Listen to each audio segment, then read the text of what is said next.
Sleep experiment. I didn't have a lot at home, just the usual apartment in Soviet Russia.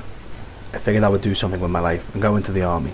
Due to my asthma, they denied me from the front lines, but they gave me a sheet saying I could join a testing program. I was unsure about it at first, but I eventually signed the sheet. The first day they gave me a dark room with a loud bed and a little cramped space, but it's not that bad. It's free rent and I can keep a lot of my free time. On my first night they gave me pills to make me more sleepy. When I wanted to go to sleep, the ceiling opened up and splashed me with very cold water. It became very frustrating and challenging for days of this torture. 3 months in, each time the water splashed onto me, it felt like my skin is getting tighter and tighter, like my eyelids don't feel like they're there, and I'm very wet and cold. Every now and then a doctor comes in and checks my heart rate and my blood pressure and what I'm feeling. Every time I eat, I throw up more than I even ate.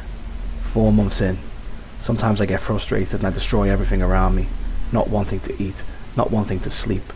My eyelids have been bugging me, so I took a dull razor and I slowly and roughly cut my eyelids off.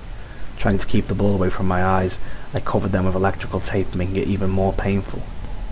6 months in, I'm starting to hallucinate, seeing a little boy with his face burned off and his eyeballs hanging from his skull, whispering to me, "Sleep," over and over again, but I couldn't sleep. I could never sleep. I screamed to block out the small child's voice from my head. I even cut piece by piece of my ears off just to block him out, but he won't stop. I keep hearing him. Now all I'm thinking is, what is my family gonna think when they see me?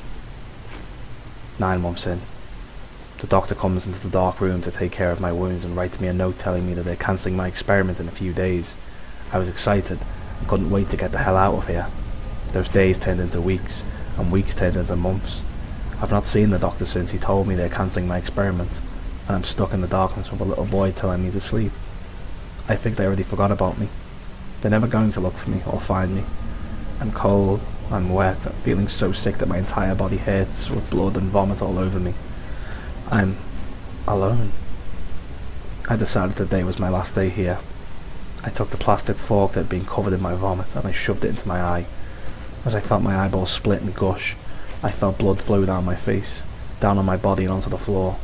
I just ignored the pain and pushed it further and further until I fell onto the floor, sitting in what already was a pool of my own blood. For once I felt warm. It felt like a warm bath. I've never felt better. I was crying in relief that this pain, it was finally over.